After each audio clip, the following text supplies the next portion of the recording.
রাজ্যে এসে সাধারণ যাত্রীদের সঙ্গে উঠলেন এয়ারপোর্ট মেট্রোর রেলমন্ত্রী। এয়ারপোর্ট থেকে মেট্রো রেলে নোয়াপাড়া পর্যন্ত গেলেন অশ্বিনী বৈষ্ণব। মেট্রো রেল সফরে সাধারণ মানুষের সঙ্গে কথা বললেন রেলমন্ত্রী। এর পাশাপাশি নোয়াপাড়া স্টেশন থেকে বেলগুড়িয়া এক্সপ্রেসওয়ে পর্যন্ত অটোতে গেলেন রেলমন্ত্রী অশ্বিনী বৈষ্ণব।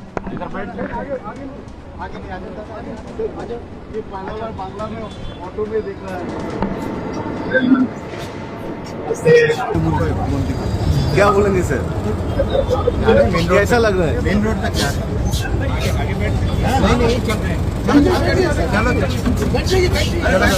जो नियम नहीं होता।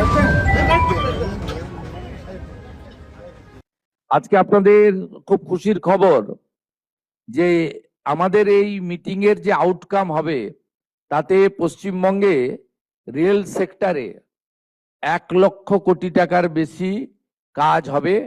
ऑनरेबल एमआर माननीय अश्विनी वैष्णव जी मुझे कमिट किया है, ये पूरा रुपया रेडी है, 1 लाख करोड़ रुपया हम लोग तुरंत ये काम करूंगा।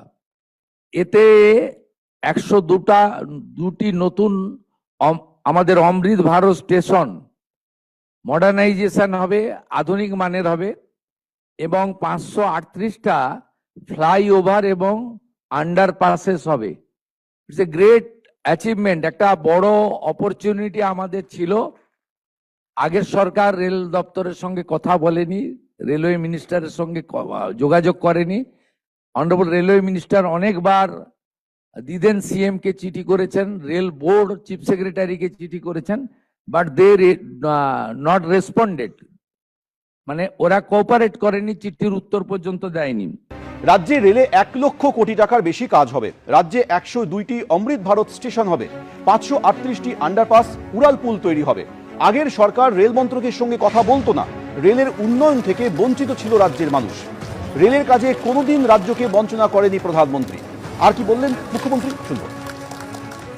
আজকে আপনাদের খুব খুশির খবর যে আমাদের এই মিটিং এর যে আউটকাম হবে তাতে পশ্চিমবঙ্গে রেল সেক্টরে 1 লক্ষ কোটি টাকার বেশি কাজ হবে।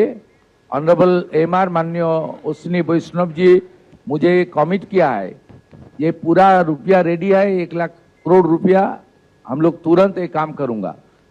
এতে 102টি নতুন আমাদের অমৃত ভারত স্টেশন মডার্নাইজেশন হবে, আধুনিক মানের হবে এবং 538টা ফ্লাইওভার এবং আন্ডারপাসেস হবে।